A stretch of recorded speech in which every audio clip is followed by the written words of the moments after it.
2021年一開始咧，我哋發覺全世界嘅新冠狀病毒疫情咧就進入一個極度嚴峻嘅階段啦。咁好多地方之前曾經受影響嘅，曾經好轉過，而家咧又變得好差啦。咁好多人咧都會覺得係包括喺英國、南非同埋巴西初發現嘅3種變種病毒咧，有機會咧就係令到個疫情更加犀利。咁呢幾種變種嘅病毒同你同我有咩關係呢？而呢幾種病毒會唔會令到疫苗冇效呢？咁我哋咧一齊嚟睇一睇。咁依家唔少嘅專家都覺得咧，呢幾種新變種嘅病毒咧就係有更強嘅傳染性嘅。咁亦都有啲初步證據咧，有少部分嘅專家覺得新變種病毒會引起更高嘅死亡率。咁不過呢個就唔係十分之肯定嘅。其實要知道疫苗能唔能夠對新變種病毒有效咧，最快嘅方法咧就係喺打咗2針新冠狀疫苗 mRNA 疫苗嘅人身上咧，就抽啲血出嚟，咁跟住咧攞佢血裡面啲血清咧，咁血清裡面係應該咧打咗針之後咧係有一籃子可以對付新冠狀病毒嘅抗體喺度噶嘛，咁就攞佢嘅血清咧就混埋呢隻新冠狀病毒一齊，咁你一溝埋嘅時候咧就睇一睇打咗針嘅人嘅血清咧能唔能夠咧就殺咗呢個新變種病毒，咁你就知道新變種嘅病毒咧會唔會令到疫苗失效嘅。咁可以好肯定講俾大家知咧，英國初發現嘅新變種病毒咧，我哋咧就喺藥廠嘅研究啦，同埋另外一個獨立嘅研究裏面咧，都發覺咧打咗針嘅人嘅血清裏面嘅抗體咧係足以咧就殺死英國嘅新變種病毒嘅。咁比較令人擔心咧，而我哋又冇呢方面嘅數據咧，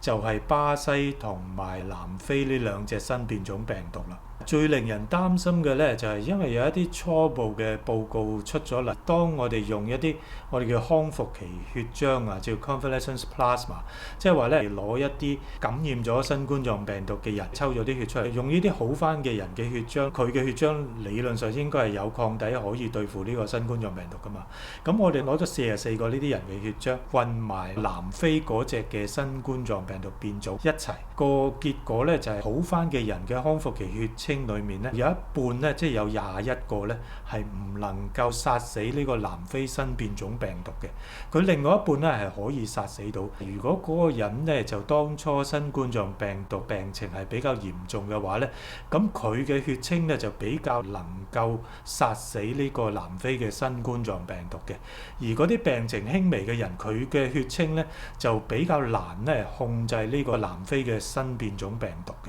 咁個原因我哋都係估計，即係如果個病情嚴重嘅話，咁佢產生嘅抗體應該比較多啦。咁如果抗體夠多嘅話咧，就應該可以咧壓抑到呢個南非新變種病毒。咁但係如果病情輕微，抗體太少咧，就有機會咧就壓抑唔到呢隻新病毒嘅。嗱，咁樣講咧就好似好得人驚喎，咁樣係咪代表即係呢個南非嘅新變種病毒對呢個新嘅 mRNA 疫苗咧有嗰個抗藥性咧，而令到疫苗冇效咧？嗱，都唔係咁樣講嘅。咁因為咧，第一咧就係如果睇過我講以色列嗰條片咧，咁我哋發覺咧就譬如 Pfizer、BioNTech 呢個疫苗嚟講，當你打咗第2針之後，體內個抗體咧就會比起打第1針嘅時候咧上升6至20倍咁多啊！即係話打完2針之後，抗體係會多好多好多嘅。咁所以即使咧南非嗰個新變種病毒係比較難處理啦，咁但係如果你打咗2針之後，個抗體好多好多，咁甚至比你天然感染新冠狀病毒更加多嘅話咧，當有病毒入咗呢個人嘅身體裏面，應該都有好大機會咧能夠控制到。咁第二方面咧，大家要知道咧，就人體嘅免疫系統咧就唔單單係抗體嘅，咁我哋亦都有細胞白血球嗰方面嘅免疫效果噶嘛。咁即係我哋嘅 T 細胞啦。T 細胞咧，就算我哋個抗體未必好足夠咧，都有機會咧就能夠控制呢啲新變種病毒嘅。不過咧就喺呢啲簡單測試裏面，我哋冇量度呢方面嘅數據咁解啫。咁講到呢度，好多人咧就會話：喂，既然疫苗都好似效果冇咁好咯，可能唔係好得喎，咁打嚟做乜咧？嗱唔係喎，正正相反啊！咁大家要知道 RNA 疫苗咧，佢變種咧就幾乎係一定㗎啦，佢唔變種先係新聞。咁你唯一可以阻止佢變種，就係阻止佢複製。如果佢唔複製嘅話咧，佢就唔能夠變種嘅。咁唯一可以阻止佢複製嘅咧，就係要用最有效嘅疫苗，